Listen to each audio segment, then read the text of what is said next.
নমস্কার দর্শক বন্ধু, আপনারা দেখছেন কেভিএন নিউজ আর আমি আপনাদের সাথে রিতম। পুজোর কিন্তু হাতে গুনে আর কিছু দিনই বাকি। ইতিমধ্যে কলকাতার মধ্যে যেসব বড় বড় পুজোগুলো হয় তাদের কিন্তু প্রস্তুতি একদম চলছে এবং তারা কিন্তু প্রচণ্ডভাবে ব্যস্ত হয়ে গেছে পুজোর কাজে।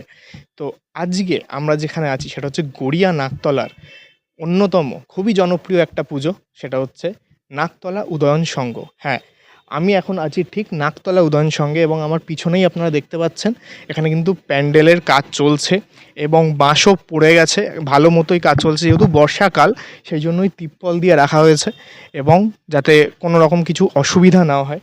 এবং আমরা চেষ্টা করব যে কমিটি মেম্বারদের সাথে কথা বলার যে এবারে কী প্রস্তুতি নেওয়া হচ্ছে বা এবারে কী হতে চলেছে নাকতলা উদয়ন সংঘে।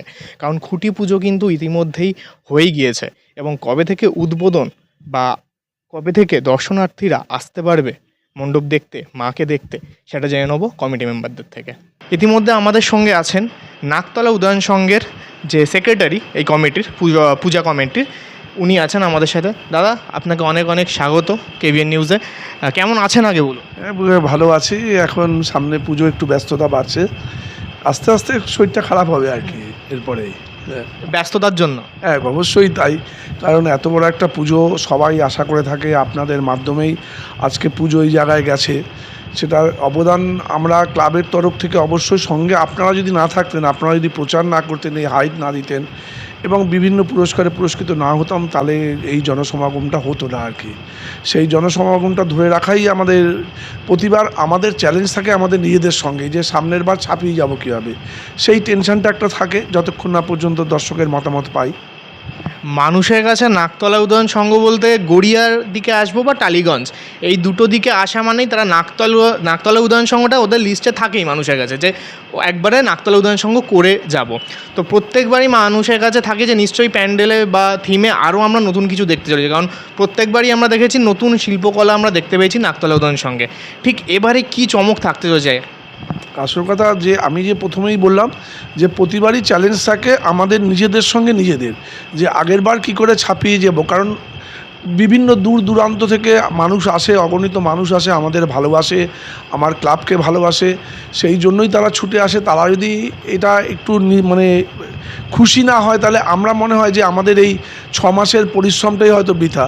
সেই জন্য প্রতিবারই চেষ্টা করি একটু নতুনত্ব, এবারও তার অভিনবত্ব থাকবে এবং আশা করি যে দর্শকদের এটা ভালো লাগবে আর কি।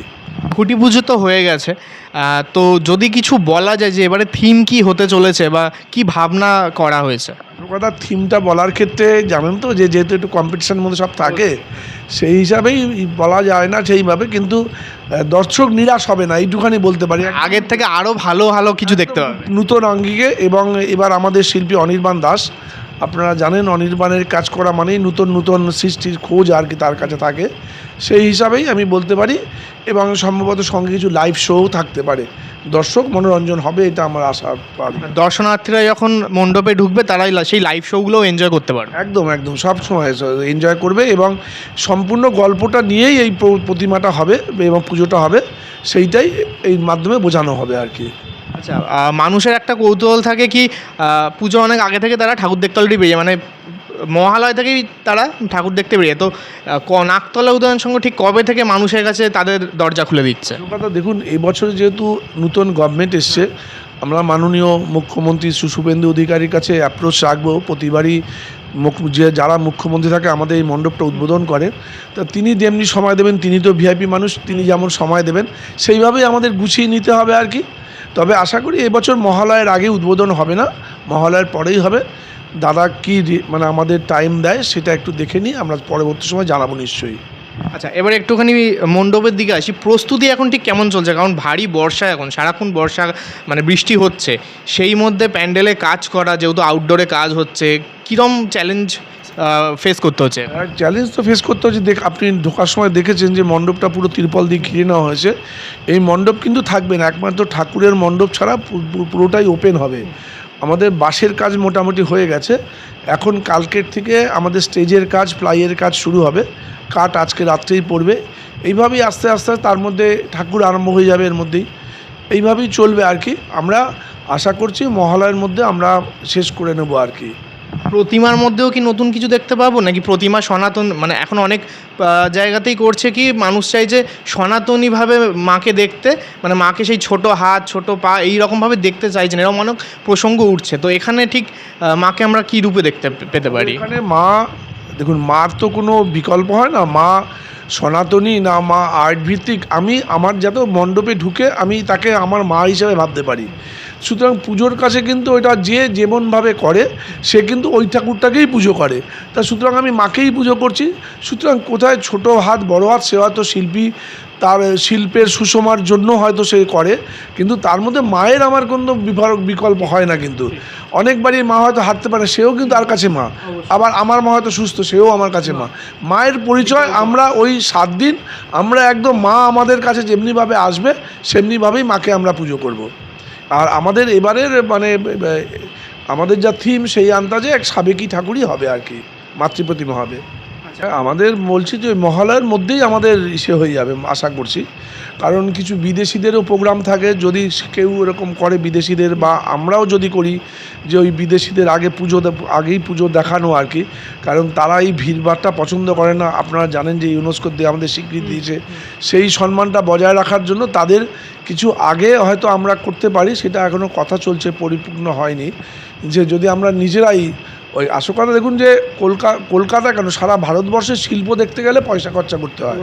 হ্যাঁ, আমরা তো ওই পুজোর 7টা দিন তো অসুবিধা নেই, আমরা পুজোর আগে তাদের কার্নিভালটা দেখিয়ে নিচ্ছি আমাদের। এই কারণের জন্যই যে বিদেশিদের মধ্যে আরও আগ্রহ বাড়ুক। আপনারা জানেন ইতিমধ্যে অনেক দূর দূর তারা বিদেশ থেকে এসে আমাদের পুজো দেখতে আসে, এবং তারা এই ভিড় গ্যাঞ্জার মধ্যে তারা ঢুকতে চাইবে না। তারা বোঝেন তো একটা ফরেন মানুষ, তাদের কোনো রকম যদি ডিস্টার্ব হয় তাহলে আমাদের গভর্নমেন্টকে কৈফিয়ত দিতে হবে যে কেন হয়েছে। সেই জন্য তারা তাদের পুলিশ প্রহরায় আসে এবং তারা নির্দিষ্ট দিনে ওই টিকিট কেটে ঠাকুরটা দেখে তারা চলে যায়।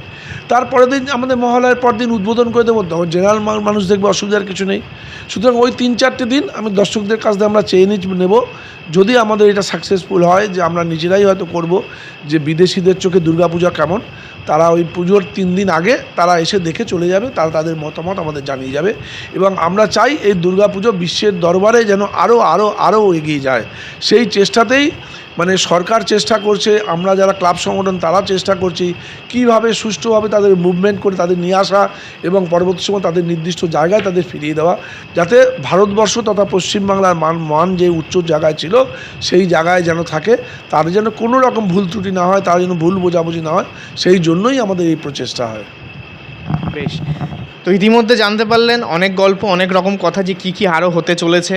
এবং উনি যেটা বললেন একদম শেষে, সেটা হচ্ছে যে যারা ফরেনার তাদের জন্য আলাদা একটা স্পেসিফিক দিনও করা হবে, যাতে তারা উপভোগ করতে পারে, তারা বিদেশ থেকে এসে এত উপভোগ করতে পারে যে হ্যাঁ কলকাতার দুর্গাপুজোটা ঠিক কেমন হয়।